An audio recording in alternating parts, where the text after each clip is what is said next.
région Bretagne est dotée d'un patrimoine remarquable, un patrimoine environnemental, un patrimoine gastronomique, un patrimoine culturel et puis un patrimoine maritime aussi remarquable.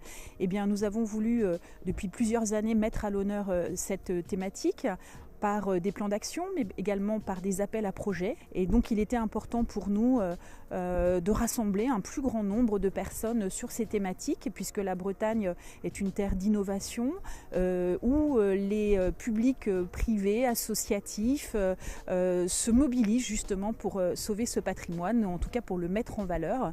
Donc c'est un facteur de développement économique durable, mais également un vrai facteur d'attractivité et de développement touristique.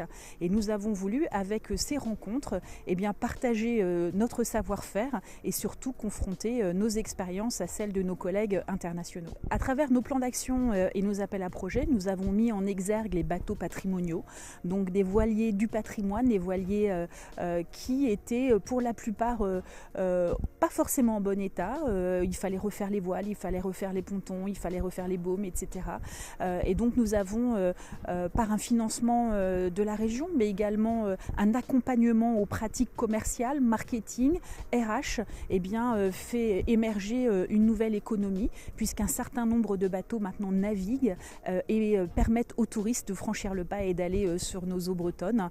Donc c'est un exemple. Au niveau des héritages littoraux, nous avons accompagné des projets associatifs, mais des projets aussi institutionnels sur les remises en état de cales, par exemple, de remparts, le long du littoral, certains hébergements également.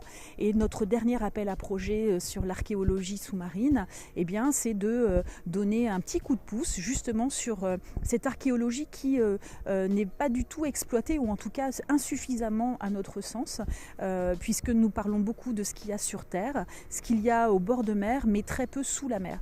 Donc nous allons par exemple travailler sur la recherche d'un navire La Cordelière, un navire emblématique de la Duchesse Anne. C'est un exemple parmi tant d'autres. Nous avons des parcours archéologiques sous-marins que nous avons accompagnés également. Et c'est cela qui est intéressant, c'est partager nos pratiques, échanger sur nos savoir-faire. Ce que certains font, qu'on ne fait pas ici, il faut à notre sens sans cesse se réinventer.